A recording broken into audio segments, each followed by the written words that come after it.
بانی اسرائیل کا ایک شخص تھا، ایک بے حد برا شخص۔ وہ شخص اتنا برا تھا کہ پورے شہر والے، پورے قوم والے اس کے خلاف ہو گئے اور اسے دور کر دیا۔ انہوں نے اسے شہر سے باہر نکال دیا۔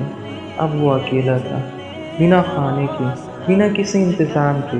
اگر وہ بیمار ہو جائے، اس کی تلاش کرنے والا کوئی نہیں تھا، اور اسی حال میں اس کی موت ہو گئی۔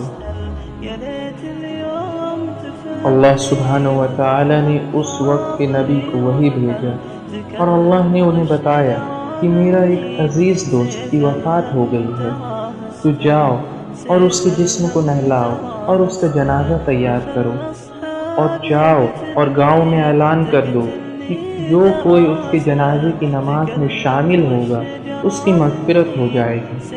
یہ سننے کے بعد اس قوم کے لوگ اس شخص کی جنازے کی نماز میں جاتے ہیں۔ جیسے ہی وہ اس شخص کی جنازے کے پاس پہنچتے ہیں، انہیں احساس ہوتا ہے کہ یہ کوئی اور نہیں، وہی شخص ہے جسے ہم سب نے دور کر دیا اور شہر سے بھگا دیا تھا۔ تو نبی اللہ کی اور پھرتے ہیں اور کہتے ہیں کہ یا اللہ، اس سے آپ کا کیا مطلب ہے؟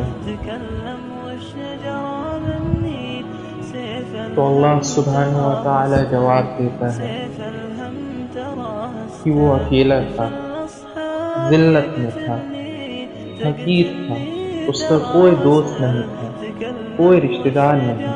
وہ کمزور اور کمزور ہوتا گیا۔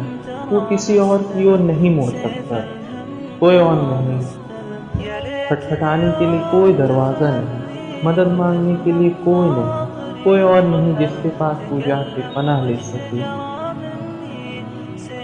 اور وہ کمزوری اور اکیلے پن میں تھا۔ وہ اللہ سبحانہ و تعالی کی اور مڑا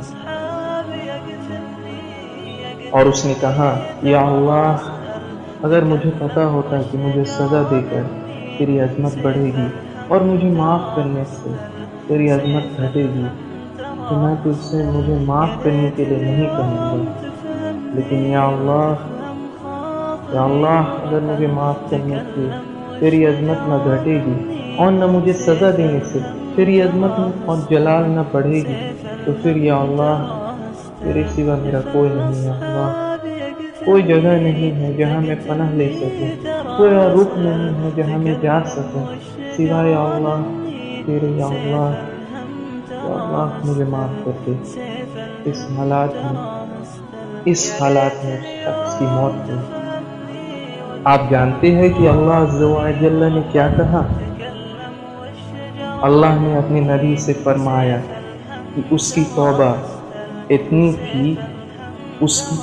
اتنی عظیم تھی کہ وہ صرف اپنے لیے کیا، پوری انسانیت کے لیے معافی طلب کرتا۔ تو قسم ہے مجھے اپنی عظمت، اپنی طاقت اور اپنی جلال کی، میں پوری انسانیت کو معاف کر دیتا۔ یہ اللہ عز و جل کو معاف کرنے والا سب سے مہربان ہے۔ السلام علیکم۔ تكلم والشجاعة بالنيل، سيف الهم تراها استلم، سيف الهم تراها استلم.